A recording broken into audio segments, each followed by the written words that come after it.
Hello, my dear English learners. Welcome back to Christ English Practice. I am your English trainer, R. Madhuvanan, sharing this video lesson with you.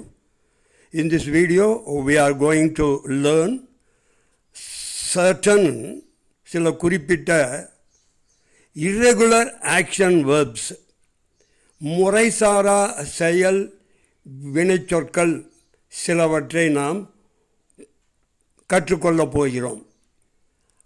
அந்த irregular action verbs என்பது ஒரு பெரிய பாடம்.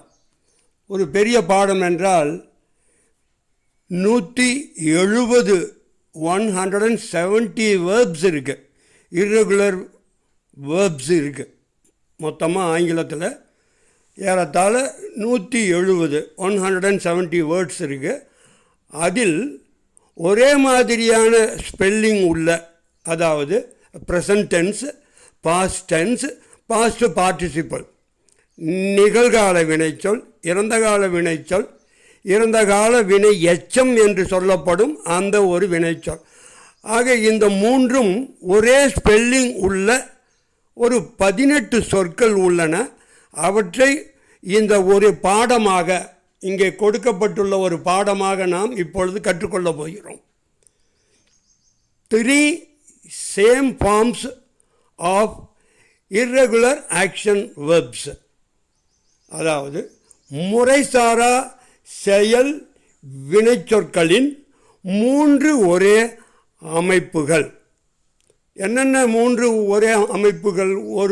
ஒரு verb நீங்கள் எடுத்துக்கிட்டிங்கன்னா present tense, past tense, past participle, இந்த மூன்றுக்கும் ஸ்பெல்லிங் ஒரே மாதிரி இருக்கிறது. ஒரு 18 வெர்புகள் உள்ளன. அவற்றை இங்கே ஒரு பாடமாக, ஒரு பட்டியலாக நான் கொடுத்துள்ளேன். வாருங்கள் இப்பொழுது அந்த பாடத்தை பார்க்கலாம். ப்ரெசன்ட் டென்ஸ் ஃபார்ம் நிகழ்காலம், பாஸ்ட் டென்ஸ் ஃபார்ம் இறந்த காலம், பார்ட்டிசிபிள் ஃபார்ம் இறந்த வினை எச்சம். இப்போ அந்த லிஸ்ட் ஆஃப் வேர்ப்ஸ், அந்த வினைச்சொற்களின், அந்த வினைச்சொற்கள்னால் ஒரே மாதிரியான ஸ்பெல்லிங் உள்ள வினைச்சொற்கள். List of verbs. Number 1, bet. Bet bet அதை தமிழில் பாருங்கள், அதனுடைய உச்சரிப்பை. பே எழுதி பக்கத்தில் ஒரு குறி இருக்கும், ஒரு ஏரோ மார்க்கு, தலைகீழாக போடப்பட்ட ஒரு ஏரோ மார்க். அதாவது வி என்ற எழுத்தை தலைகீழாக போட்டால் எப்படி இருக்கும்? அது பே. பே அதை எப்படி உச்சரிக்கணும்? பே. உதட்ட மூடி லேசாக ஓப்பன் பண்ணணும், அதுதான் பே. பே. அப்போது சொல்லும்போது அந்த தொண்டையில் இருக்கிற அந்த ஓக்கல் கார்ட்ஸ்னால் குரல் நான் அதிரும். காதில் கை வச்சு பார்த்தாலோ தொண்டையில் கை வச்சு பார்த்தாலோ அந்த அதிரும் ஓசை நல்லா கேட்கும். இப்போ பாருங்கள், பெட். பெட் இதனுடைய தமிழ் அர்த்தம் பந்தயம் கட்டுதல். இதற்கு வேறொரு ஸ்பெல்லிங்கும் இருக்குது. அதாவது கீழே பாருங்கள் ப்ராக்கெட்டில் பெட்டு, பெட்டட், பெட்டட். இதில் ஸ்பெல்லிங் பாஸ்ட் டென்ஸுக்கு பாருங்கள் எப்படின்னு, டி டபுளாக வந்திருக்கு, அதோட இடி சேர்ந்து வந்திருக்கு, பெட்டட். பாஸ்ட் பார்ட்டிசிபிளும் அதே தான், பெட்டட். ஓகே. நம்பர் 2 பாருங்கள், பிட்டு. பிட்டு பிட்டு மறுபடியும் சொல்கிறேன், அந்த பி எப்படி உச்சரிக்கணும்? உதட லேசாக மூடி லேசாக தான் திறக்கணும், அழுத்தக்கூடாது, நம்முடைய லிப்ஸை அழுத்தக்கூடாது. பிட்டு பிட்டு பிட்டு. அது மட்டுமல்ல, அந்த டி பாருங்கள், நாம் தமிழில் ஆசிரியர்கள் சொல்லுவோம் குண்டு டி அப்படிம்போம். அதுவும் உச்சரிப்பு பாருங்கள், அதிரும் ஓசையோடு வரும். டு டு சொல்லி பார்க்கணும், அப்போ தான் வரும் பிடு. இந்த 2 எழுத்துக்கும் பாருங்கள் பக்கத்துலேயே அந்த குறி இருக்கு, மேல் நோக்கி இருக்கிற அந்த குறி, அம்புக்குறி மாதிரி இருக்கும். அது அதனுடைய அர்த்தம் என்னென்னா அதிரும் ஓசைன்னு அர்த்தம். பிடு பிடு பிடு. இதனுடைய தமிழ் அர்த்தம் வணக்கம் கூறு, விடை கொடு, ஏலம் கூறு. வணக்கம் கூறுதல் என்றால் நாம் ஆசிரியர்களுக்கோ பெற்றோருக்கோ குட் மார்னிங், காலை வணக்கம், இனிய காலை வணக்கம் ஐயா, அம்மா, இனிய காலை வணக்கம், குட் மார்னிங் மிஸ் என்று சொல்கிறோம் இல்லையா? அந்த செயல் தான் பிடு பிடு பிடு. இன்னொரு அர்த்தம், ஊருக்கு போயிட்டு வரும்போது, ஒரு ஊருக்கு செல்லும்போது சொந்தக்காரரிடம் இருந்தோ நண்பர்களிடம் இருந்தோ விடை கொடுத்தல். சரிங்க, நான் போயிட்டு வரேன் என்று சொல்கிறது தான் பிடு பிடு பிடு. அதாவது ஃபேர்வெல், விடை கொடுத்தல். இன்னொரு அர்த்தம் பாருங்கள், ஏலம் கூறுதல். அதாவது பொருள்கள், ஒரு பொருள்களை வியாபாரம் பண்ணுறது. இந்த வியாபார முறைக்கு என்னென்னு பேர்? ஏலம் கூறுதல். பொருளை ஒரு கூட்டத்தில் ஒவ்வொரு பொருளாக காட்டி ஆரம்ப விலை, உதாரணமாக ஒரு பேனா இருக்குன்னா இதனுடைய ஆரம்ப விலை 5, அந்த கூட்டத்தில் உள்ளவர்கள் 6 ரூபாய், 7 ரூபாய், இப்படி அதிகமாக சொல்லிக்கிட்டே போகாமல் கடைசியாக கொஞ்சம் நேரம் கழித்து அவர் கடைசியாக வேறு யாரும் ஏலம் அந்த தொகையை கூறவில்லை என்றால் அந்த ஏலக்காரர் என்ன செய்வார்? சரி, இந்த பொருளின் விலை உதாரணமாக 30 ரூபாய், இந்த பேனா ஒரு தரம், 2 தரம், 3 தரம், இந்தாங்க 30 ரூபாய், யார் நீங்கள் சொன்னீங்களோ அந்த விலையை கூறியவர்களுக்கு அந்த பொருளை கொடுத்துருவாங்க. இதுதான் ஏலம் கூறுதல். அதுக்கும் அர்த்தம் என்னென்னா பிடு பிடு பிடு. இதற்கு வேறொரு ஸ்பெல்லிங்கும் இருக்குது பாருங்கள். பிடு பாஸ்ட் டென்ஸில் பாருங்கள், பெய்டு. எப்படி வச்சுருக்கணும்? பெய்டு. அந்த பே பாருங்கள், அம்புக்குறியோடு வந்திருக்கு, பெய்டு. அம்புக்குறி இல்லை, அதிரும் ஓசையை குறிப்பிடும் ஒரு குறி, அதிரும் ஓசையை குறிக்கும் ஒரு குறி, பே பே. அப்புறம் ஈ வந்து டு, பெய்டு என்று உச்சரிக்கணும். சரியா? அதுதான் கரெக்டு, பெய்டு. அடுத்தது பாருங்கள், பிடன். பாஸ்ட் பார்ட்டிசிபிள் எப்படி வருது? பிடன், பி டே இன், பிடன். ஓகே. நம்பர் 3 பாருங்கள், பர்ஸ்ட், பர்ஸ்ட், பர்ஸ்ட். அந்த பா பக்கத்தில் பாருங்கள் அம்புக்குறி போட்டிருக்கு.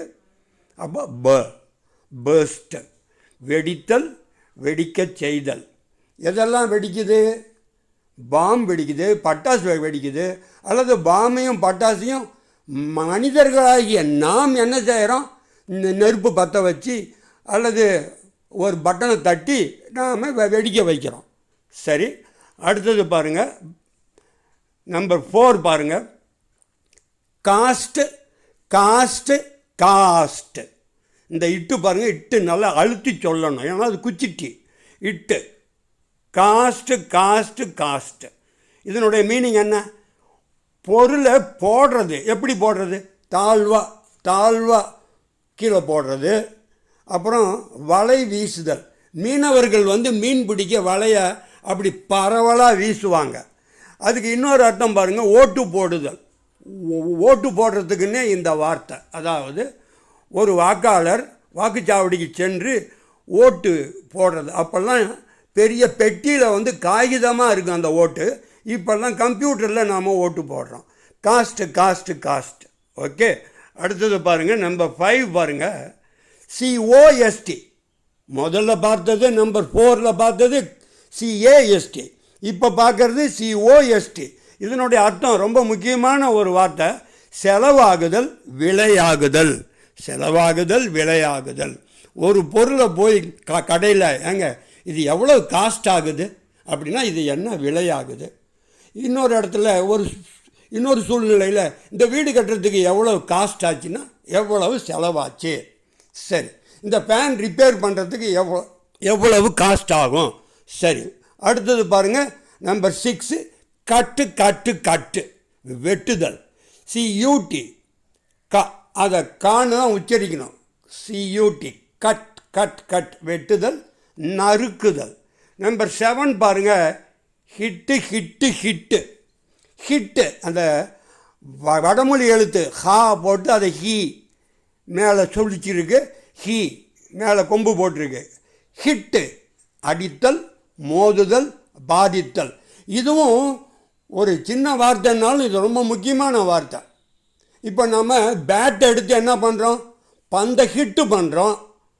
வேகமாக போனால் கார் பஸ் என்ன ஆகுது, பைக்கு ஏதோ ஒரு இடத்துல ஹிட் ஆகிடுது, மோதுது. அதான் அடித்தல், மோதுதல். இன்னொரு அர்த்தம் வெள்ளம், மழை, பூகம்பம் இதெல்லாம் வந்தால் பாதிப்படையுது. பெரிய இயற்கை இடர், இயற்கை சீற்றம் வந்தால் மக்கள் பாதிப்படைகிறாங்க, ஹிட் ஆகுது. Okay, hit. அடுத்தது 8 பாருங்கள், ஹேர்ட்டு. அந்த உச்சரிப்பை பாருங்கள், ஹா. அதோட 2 புள்ளி வச்சுருக்கேன். இந்த புள்ளிக்கு பேர் கோலன் அப்படின்னு ஒரு புள்ளி, அந்த இதுக்கு பேர். அதை உச்சரிக்கும் போது தொண்டையில் கொஞ்சம் ஏப்பம் ஓடுற சவுண்டில் சொல்லணும். இங்கே பாருங்கள், ஹேர்ட்டு அப்படி உச்சரிக்கணும். அதை ஹட்டுன்னு சொல்லக்கூடாது, ஹட்டு கிடையாது. ஹட்டுன்னா அது குடிசை, அப்படி அர்த்தம் வந்துடும். ஹேர்ட்டு ஏப்பம் ஓடுற மாதிரி சொல்லுங்கள், ஹேர்ட்டு. காயம் அடைதல், மனம் புண்படுதல். கீழே விழுந்தால் கை காலில் காயம் அடையுது. தவறான வார்த்தைகள், மற்றவர்களுக்கு கஷ்டம், மற்றவர்கள் மனம் புண்படு மாதிரி பேசினா அந்த செயலுக்கு பேர் என்னது, ஹேர்ட்டு. ஓகே, அடுத்தது பாருங்கள் 9, நிட்டு. இந்த வார்த்தையில் பாருங்கள், கே வந்து முதல்ல இருக்குது. ஆனால் கேவுக்கு என்ன இல்லை, உச்சரிப்பு இல்லை, அது சைலண்ட்டாக வந்திருக்கு. எப்படி வந்திருக்கு, சைலண்ட்டாக. அப்போது நிட்டு. இதனுடைய அர்த்தம் என்ன, நூல் பின்னுதல். நூலை கொண்டு நம்ம என்னென்னலாம் நாம் பின்னுறோம், பனியன் தயாரிக்கிறோம். இந்த நிட்டிங் கம்பெனி, பனியன் தயாரிக்கிற கம்பெனி, டிஷர்ட்டு தயாரிக்கிற கம்பெனி, இன்னும் நாம் போடுற பல உள்ளாடைகள் தயாரிக்கிற கம்பெனிக்கு பேர் என்ன, நிட்டிங் கம்பெனி. இது அதிகமாக எங்கே இருக்குது, திருப்பூரில் முக்கியமாக இருக்குது. இன்னும் கோயம்புத்தூர் இந்த மாதிரி ஊரில் எல்லாம் இருக்குது, பல ஊரில் இருக்குது. நிட்டு நூல் பின்னுதல். அடுத்தது இதுக்கு இன்னொரு ஸ்பெல்லிங்கும் இருக்குது பாருங்கள், நிட்டடு. கடைசியாக அந்த இட்டுக்கு பாருங்கள் அம்புக்குறி போட்டிருக்கேன். ஏன்னா அது எப்படி உச்சரிக்கணும், நிட்டடு. அடுத்தது 10 பாருங்கள், லெட்டு. இதுவும் ரொம்ப சின்ன வார்த்தை, பட் ரொம்ப முக்கியமான வார்த்தை. இதை பற்றி நிறைய நாம் பின்னாடி பல வீடியோக்களில் பார்ப்போம். இந்த மாதிரி சிறப்பான சொற்கள் எல்லாம். லெட்டு விடுதல், அனுமதித்தல்.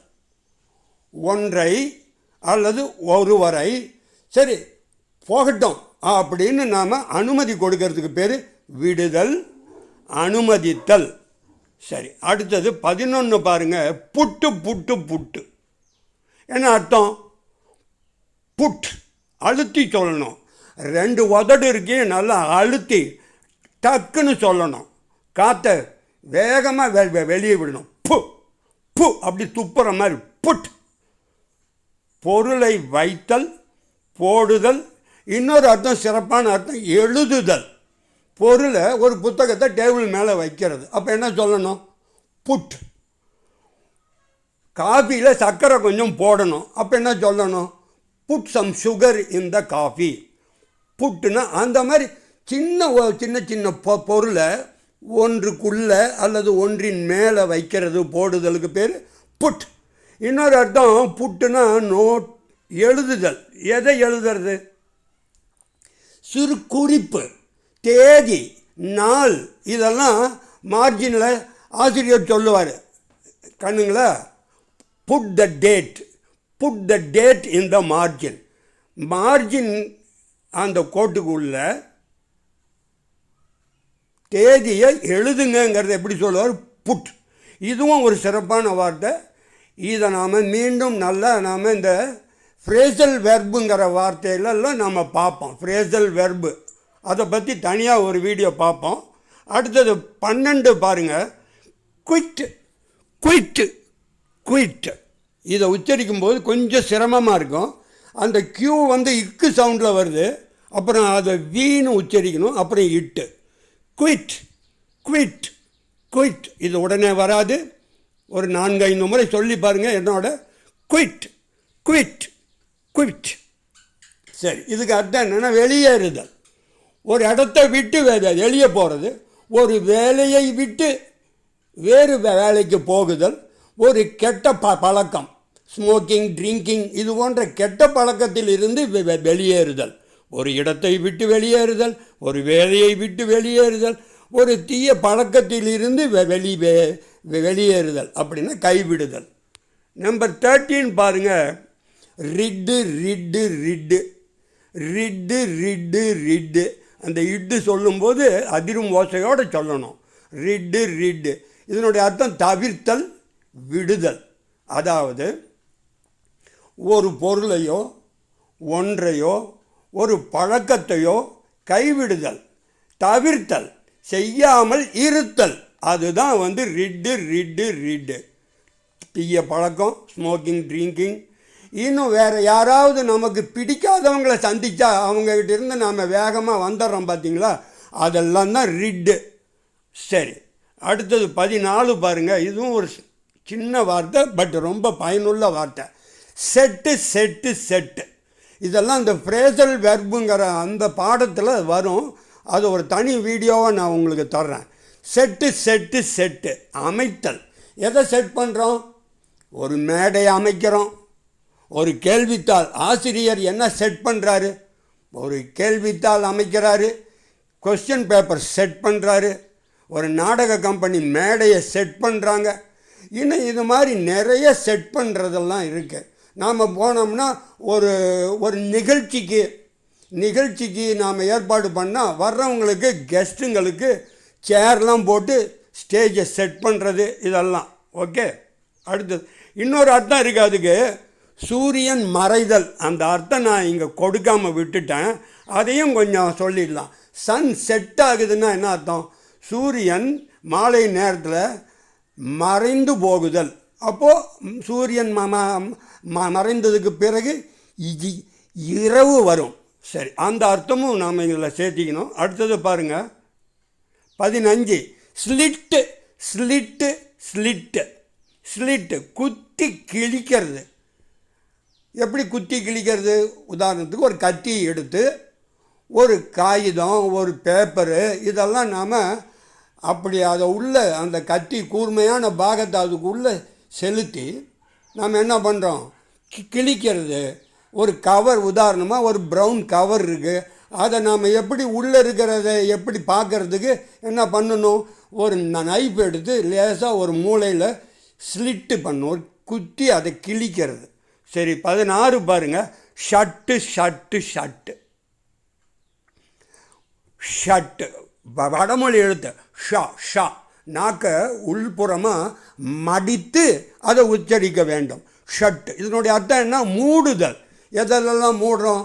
கதவை மூடுறோம், வாயை மூடுறோம், இன்னும் கடையை மூடுறோம். கடைகளை காலைக்காரங்க காலையில் ஓப்பன் பண்ணுவாங்க, கடைக்காரர்கள் இரவு நேரத்தில் கடையை ஷட்டு பண்ணுவாங்க, மூடுதல். ஓகே. 17 பாருங்கள், ஸ்ப்ரெட்டு ஸ்ப்ரெட்டு ஸ்ப்ரெட்டு. அதை உச்சரி பாருங்கள், ஸ் பு ரே, கடைசியாக அதிரும் ஓசையோடு வர்ற இட்டு. Spread spread. நல்லா உச்சரித்து பாருங்கள், ஸ்ப்ரெட்டு. அந்த இஸ் சொல்லி ஆகணும், இல்லைன்னா அது தப்பாக போயிடும். Spread spread spread. இதனுடைய தமிழ் அர்த்தம் என்ன? பரவுதல், பரப்புதல். எதெல்லாம் பரவுது? செய்தி தினமும் பரவுது. காட்டு தீ என்ன ஆகுது? காட்டு தீ அப்படியே காடு முழுவதும் ஸ்ப்ரெட் ஆகுது. அதே மாதிரி ஒரு செய்தியை நாம் என்ன பண்ணுறோம்? மக்களாகிய நாம் ஒரு செய்தியை ஒரு இடத்துலேருந்து இன்னொரு பல பேருக்கு என்ன பண்ணுறோம்? ஸ்ப்ரெட்டு பண்ணுறோம். உதாரணமாக இந்த மொபைல் ஃபோனில், சோஷியல் மீடியாவில் நிறைய வீடியோக்கள், செய்திகளை, தகவலை ஸ்ப்ரெட்டு பண்ணுறாங்க. சரிங்களா? ஓகே. அதை தவிர டேபிள் மேலே ஒரு டேபிள் கிளாத்தை என்ன பண்ணுறோம்? ஸ்ப்ரெட்டு பண்ணுறோம். நம்ம படுக்கிற படுக்கை மேலே ஸ்ப்ரெட்டு, அதுக்கு பேர் பெட் ஸ்ப்ரெட்டுன்னே பேர். பெட் ஸ்ப்ரெட்டுன்னா என்ன? படுக்கை விரிப்பு. சரி பாருங்கள், இந்த மாதிரி உதாரணங்கள்லாம் இந்த வார்த்தை பயன்படுது. அடுத்தது பாருங்கள், 18 லாஸ்ட்டு வேர்டு பாருங்கள், த்ரஸ்ட்டு த்ரஸ்ட்டு த்ரஸ்ட்டு. இது உச்சரிப்பு கொஞ்சம் கடினம். பாருங்கள், TH இத்து, எப்பவுமே இத்து அழுத்தி சொல்லணும். இந்த வார்த்தையில் அழுத்தினோம். த்து அப்புறம் ரஸ்ட்டு, த்ரஸ்ட்டு. அந்த டிஹெச் எடுத்து பார்த்துட்டிங்கன்னா தனியாக நீங்கள் அதிலேருந்து எடுத்தால் கூட ரஸ்ட்டு. ரஸ்ட்டுன்னே ஒரு வார்த்தை இருக்குது. அதுக்கு தமிழ் அர்த்தம் தெரியுங்களா? துருப்பு. இரும்பில் வெளிப்படுகிற துருப்பு, அதை துரும்புன்னு சொல்லுவோம். துருப்பு. அப்போது டிஹெச் முன்னாடி சேர்த்திக்கிட்டா த்ரஸ்ட்டு, த்ரஸ்ட்டு, த்ரஸ்ட்டு, த்ராயிஸ்ட்டு. சரி, இதனுடைய அர்த்தம் என்னென்னா திணித்தல். அந்த வார்த்தையிலே அர்த்தம் இருக்குது. வாயில் போட்டு கொதக்குதல், துருத்துதல். நம்ம சொல்லலாம், ஏன்டா கொதக்கிறம்போம். அவசரமாக சாப்பிடும்போது நம்ம என்ன செய்கிறோம், பொதுவாக எல்லாருமே வேகமாக உள்ள சாப்பாடை வாய்க்குள்ளே போட்டு துருத்துவோம். சில நேரம் அம்மாக்கள் என்ன பண்ணுவாங்க, சாப்பிட அடம்பிடிக்கிற குழந்தைங்க, சாப்பிட மாட்டேன் சோறு வேண்டாங்கிற குழந்தைங்களுக்கு வாயில் வச்சு என்ன பண்ணுவாங்க, அந்த பெருவரில் வச்சு உள்ளே துருத்துவாங்க. திணித்தல். சில நேரம் வெளியூர் போகும்போது சூட்கேஸில் எல்லா பொருளும் சூட்கேஸில் வைக்கணும்.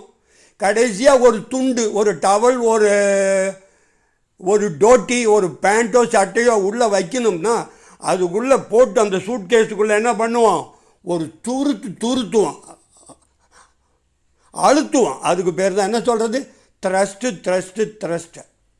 இன்னொன்று சொல்லிடுறேன், இன்னொரு எக்ஸாம்பிள். ஆசிரியர்கள் என்ன பண்ணுறாங்க, மாணவர்களுடைய மூளையில் பல பாடங்களை, பல விவரங்களை, பல குறிப்புகளை போட்டு திணிக்கிறோம் நாங்கள்லாம்.